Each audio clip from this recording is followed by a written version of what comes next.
again. And okay, it's recording. So hey, hi everyone, if this ever makes it to YouTube, god damn. That's just all I'm gonna say. God damn. All right. Okay, so welcome everyone. You know, it's a lot harder to be all like TV personality when you know that you're just broadcasting to your own hard drive and you're probably going to be too lazy to ever upload it. I think I can upload it. I think it's more of like the ping, the latency situation. I think I can get the bandwidth. I just think it's some kind of a stability. It's so interesting to think. So like take by the way, this is just a total hypothetical. It has nothing to do with me at all. Take an internet wireless router and dunk it into water. Let it dry out and now it works. But there's like a lot of like connection stability issues. So it's like, okay, was there some electronic component that was damaged and it allows it to work, but it's just a weaker signal? It's very interesting to think about. It's probably corrosion because packets are just a bunch of data sent really, really fast. So if your data is missing a couple of packets because the connection didn't make a good connection for that signal, then the computer assumes what it was, and you get things like jitter and packet loss and things like that, which are caused by like corrosion or okay, so like connection. Yeah, like maybe it didn't short out, but maybe it like, I mean, you know, in this hypothetical if it was, scenario. If there was, if in a hypothetical, if there was like physical water inside, it wouldn't work. That's why, like, your phone, when you drop it in the water, it won't turn on. Yeah. You put it in rice to dry it out, and it'll work once the water's all dried out. But the water causes corrosion in the metal parts, and so if you opened up the hypothetical device, you'd probably see like all these little tiny pins where there's corrosion and buildup and calcium residue and things like that are stopping it from making a good connection. That but it still makes a connection. sense. Yeah, so that's out of 5,000 packets. Out of 5,000 hypothetical packets, 3,500 of them go through, but every other packet is a miss. So on your upload, you're only getting every couple packets, and it starts getting confused and falling behind. Something like that. Yeah, that sounds about right. Like the early days of DSL and playing EverQuest, every other packet dropped. Yeah. Do y'all remember that? It was incompatible with DSL because DSL didn't know how to handle UDP packets very well. Yeah, because so it was always at 50% packet loss. We had AT&T. We had AT&T, and which wasn't DSL. It was like some kind of weird, like unique thing, and it had a real serious limitation to speed. But there was like other benefits, and it went over a phone line. Still, it was weird. But it was really like anyway, doesn't matter. And I think I remember that it actually worked better on EverQuest, and we were laughing about that because before, remember we used to like compare our internets, and you're like, haha, I'm faster than you, and I'm like, because like, it was like our first broadband, and it was some like, medium speed, as opposed to like the really high speed ones, but it was actually more stable on like EverQuest and stuff. I think that was a thing. Oh yeah, no, my DSL was terrible on EverQuest. I had that little thing turned on, that bar that showed your packet loss and stuff, and it was always in the yellow, and it was just littered with missing. Yeah, so that must have been it. Is you were always like 60%, 10%. You were like, haha, I can download South Park episodes faster than you, and then I'm like, my EverQuest is more stable. Yep. In retrospect, I would have happily traded it out. Okay, well, I'm not gonna stress too much about setup. Like I said, I'm already recording, and I'll just pull stuff up as I need it. So, okay, yeah, let me jump in, and you guys probably have some talking to do anyway. So, okay, when we last left our adventurers, they had just arrived at Mordenkainen's tower to find the tower missing. After investigation, they learned that the tower appears and disappears at the whim of Mordenkainen, the wizard who runs it. The party parked 3 miles down the beach from the camp of Yugoloth daemons that they saw, camped around the base of the shore across from Mordenkainen's tower. And only two of the players, Scree and Zoe, flew using using Zoe's warlock magic, flew through the air, flew over to the base of the tower and inspected it, and it looked like some sort of foundation that a tower could exist on. Then they flew over to the Yugoloth camp, and you guys met two powerful Yugoloths. One looks like Karen from the River Styx, and in fact is a ferryman with a boat, and apparently brings people out to the tower to visit Mordenkainen when they get called. I think he actually gave you that information.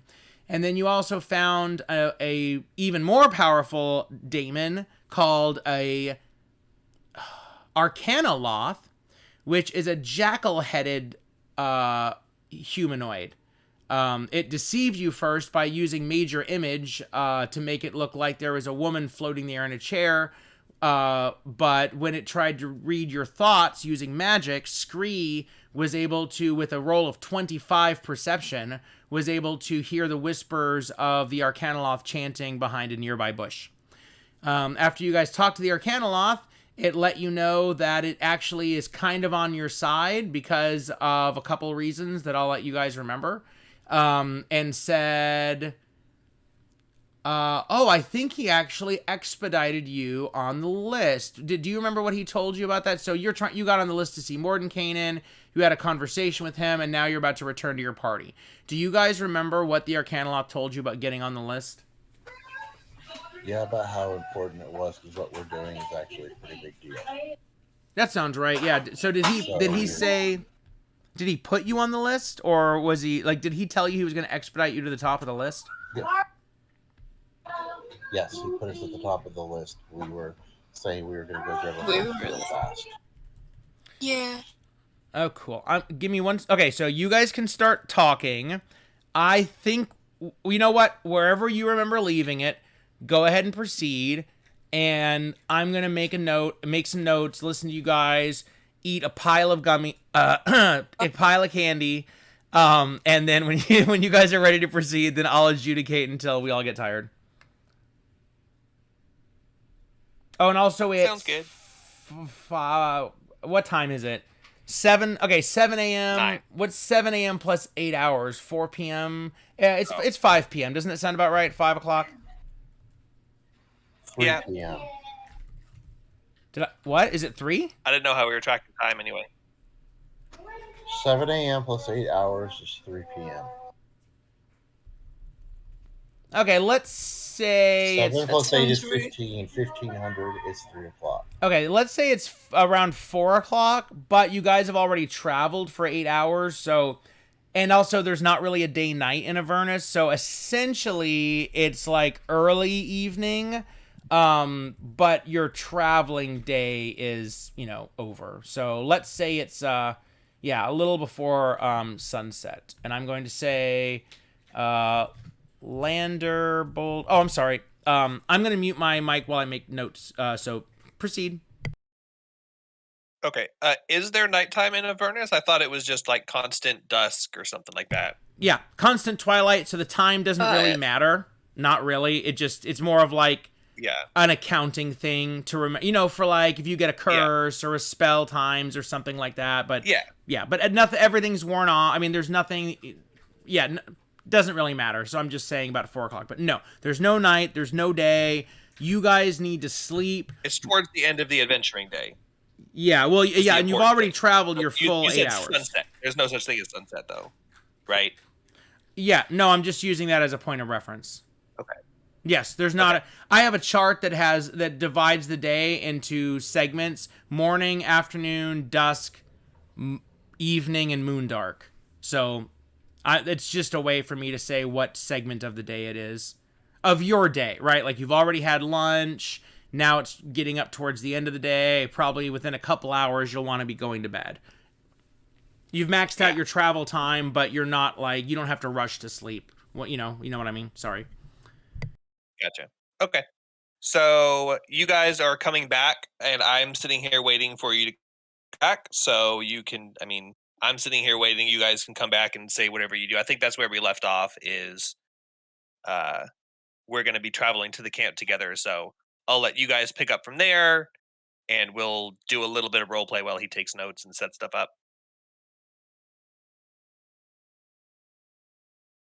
Okay, so Zoe and Scree, you are standing there. You've just finished speaking with Landerbold, and the action is to you.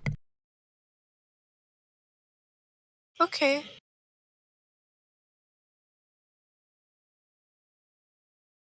You are free to describe what your characters are doing at any point. Raxlor is staying there Yes, twiddling his sorry, thumbs. I'm here. Okay. Give me a second. I'm trying to tend to my bird at the moment. Oh. He's being, like, needy. Okay, well, while I'm... Basically, be right back for, like, a few minutes. All right, well, you guys just interrupt me and let me know when you're ready to act. So, while they're gone, Valrog is going to chime in and start speaking to Raxlor, and he's going to say, you really trust those two guys going and speaking to the Yugoloths alone? I don't think that was part of the plan, but I'm pretty sure we just saw them fly over there. Wait, no, Valrog can't see it. Valrog's going to ask you, so, how's it going? Did they find the tower yet? You know, I can only see 100 feet in front of me. Are they? Can you see them? Are they doing well? Hey, you want make a perception check, and I'll tell you if you can see them. Coming back to get you guys. You are, but then neither one of you was describing what you were doing, so he said interrupt whenever you're ready to act. I had my earbuds out for a second. Okay. I'm sorry. Oh, no problem. Okay, so yeah, if you're ready to act, go ahead. You guys.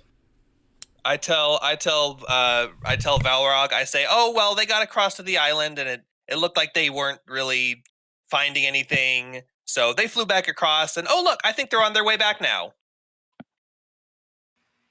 Yep, we're on our way back to come get them to let you guys know. All right, so you guys, and how are you traveling back? So go ahead and describe what that is. Yeah. You can describe, and Zoe flies back into the camp and lands in front of the machine, you know, that kind of stuff. I fly back and land in front of the machine. Okay. Okay, guys, we got bumped up to the list, but Morden kind of could appear at any time. So, whoa, the list? What list? What? Is there a list? A list of what? What were you guys doing in that Yugoloth?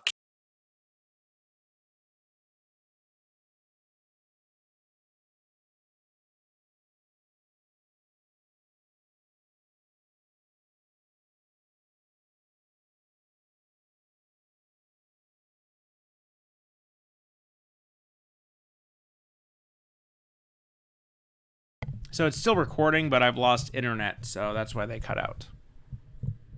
So only the recording can hear me.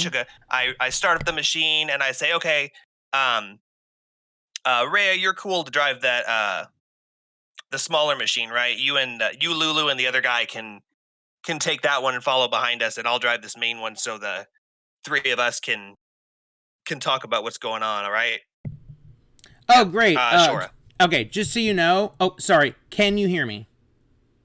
Yes. Okay, good. Yes. My internet cut out for like 20 seconds, so I didn't hear everything you said. Can you just tell me who is in each vehicle?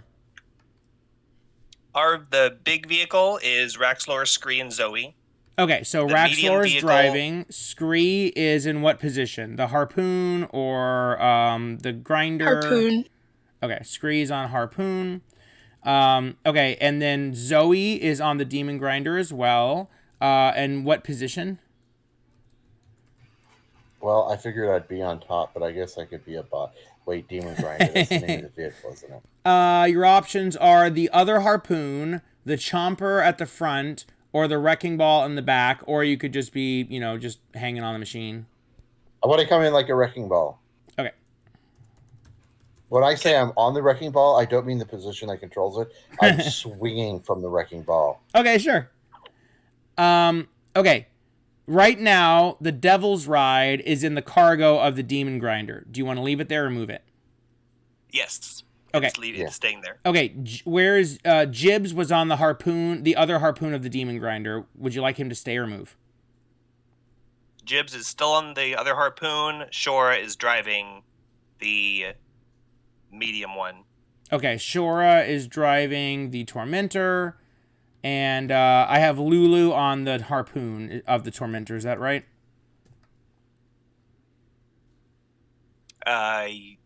Yes. Okay, cool. So Lulu and Shora are in the Tormentor, driving it and manning the harpoon, and everyone else is in the Demon Grinder, and the Devil's Ride motorcycle is in your cargo hold. All right, and so you start up.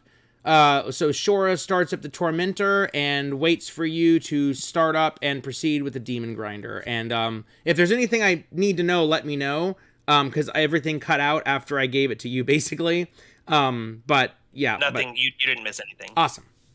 All right, pass to you. We continue. We start driving towards the thing, and it's a 3-minute drive there. Well, it probably would be quicker because it's a 3-minute fly there. What's the speed of the machines? It's like 90, 120, something like that. 100, I think.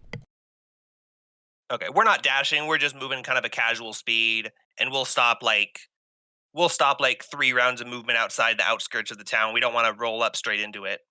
But on the way there, our party will discuss what's going on so we can have some kind of a semblance of a plan going in. So Raxlor says, as he's driving, he goes, "All right, guys, so fill me in. I saw you fly over to the tower. It looks like you didn't find anything there. I was hoping there would be like an invisible tower or something, but I guess that didn't happen. So I saw you fly back to shore, and then you guys took a minute there under the cliff. What was under that cliff? Did you find something under there?" Okay, so as I swing back and forth within audio range, you hear every sentence because it's like I'm a pendulum. So we got to the tower, and then reading our mind, but then we found out. I turned to Scree and I say, that's how we got to the top of the list. I turned to Scree and I say, "All right, I can't understand him, and I'm too embarrassed to ask him to actually explain to me what's going on. Can you fill me in? Because we're almost pulling up on that camp, and I think I need to know what's going on." Yes. I just look at nod while Scree is talking to me.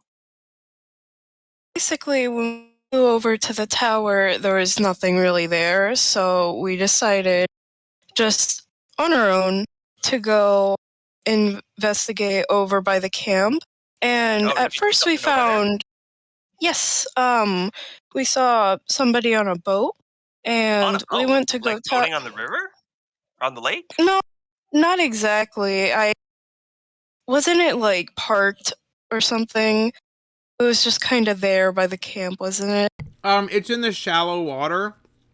I said that it was moored, and that means that it's tied to some kind of a stake or an anchor on the shore, so it's keeping it from just floating away. Yeah, that makes sense. And we spoke with him, but my memory is not perfect. I can't remember exactly what he said. Make an intelligence check. So it sounds like. Can I just pretend like Scree relayed me the information? Yes. And I heard it and I know it. If you're using your own memory, yeah, go ahead. Okay, great. So you talked to the Sharon guy, and he said that you had to go on the boat to get to Mordenkainen. But in order to get on the list to get taken across on the boat, you had to go talk to the scrub stairs who would put you on the list, and then you had to wait in line to be the last one on the list. Oh, I don't know. I don't think going and killing all those guys in the camp would be a good idea. As I swing past, I say, "That's what I just said." There's more to the story? That's an 11 on intelligence check. We should talk to the guys in the camp. Oh, okay. So what? So then, what? Really? An Arcanoloth? Oh my gosh! Can I make an Arcana check or a knowledge check to see what I know about Arcanoloths? Yeah. Do you want to do? I would have said religion, but you can do Arcana if you want. By the way, I actually don't know. Whatever it is for them. Well, it could be either one. It was just easy to say Arcanoloth. Yeah. Honestly, as an intelligence check, I'm not trained in any skills. Yeah, then it doesn't matter. So it's a straight int check. Okay, so you pick the skill, and I'll tailor the results slightly, flavor-wise. I rolled an 18. My int is -1, and I guess I'm just a general knowledge check, so I'm not adding any specific modifier. I'm being difficult, so are you. Okay. About Arcanoloths. Oh God damn it! This would be so useful Put to it like this way. have it up to actually have it available like on my monster manual. You don't have to give me any specific. You don't have to give me any specific magical, religious, or historical information about them because I'm not trained in any of those fields. So it would be more like general lore or hearsay or what I would have read in a random book, but not necessarily in any of those specific fields. So I might not know what spells they have prepared or who they worship, but I could know their basic abilities and their demeanor. Okay, so 17 is your total. Give me just a moment to read and summarize. Okay.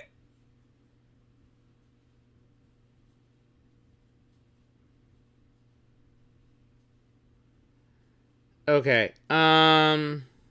Sorry. Hold on one second.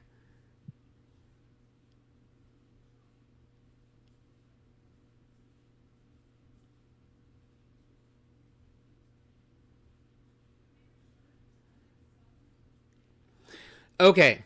Arcana Loths covet information and powerful magic items.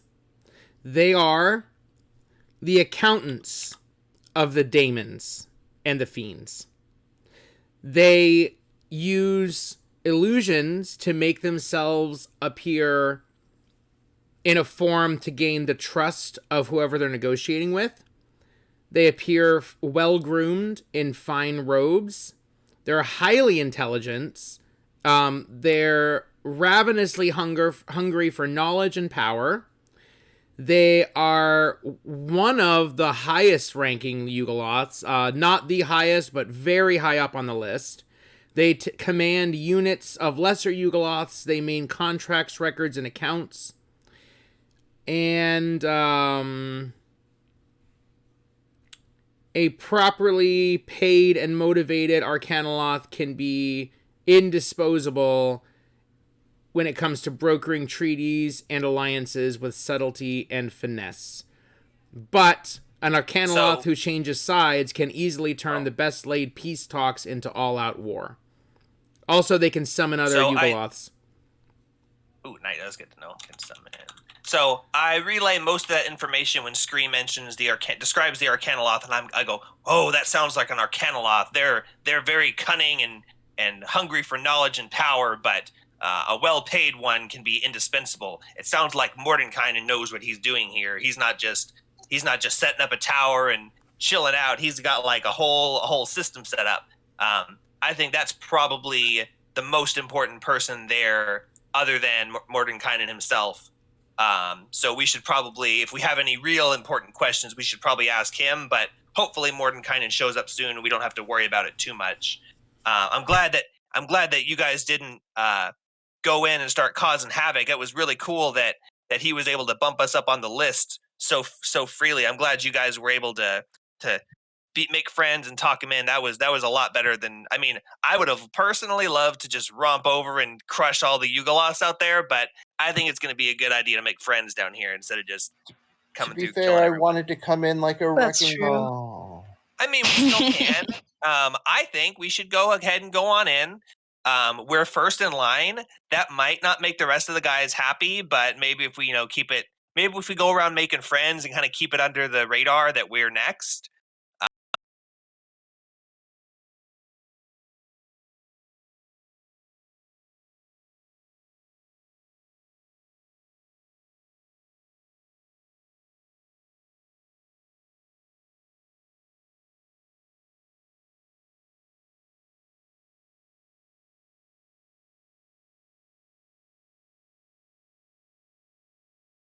Hold on.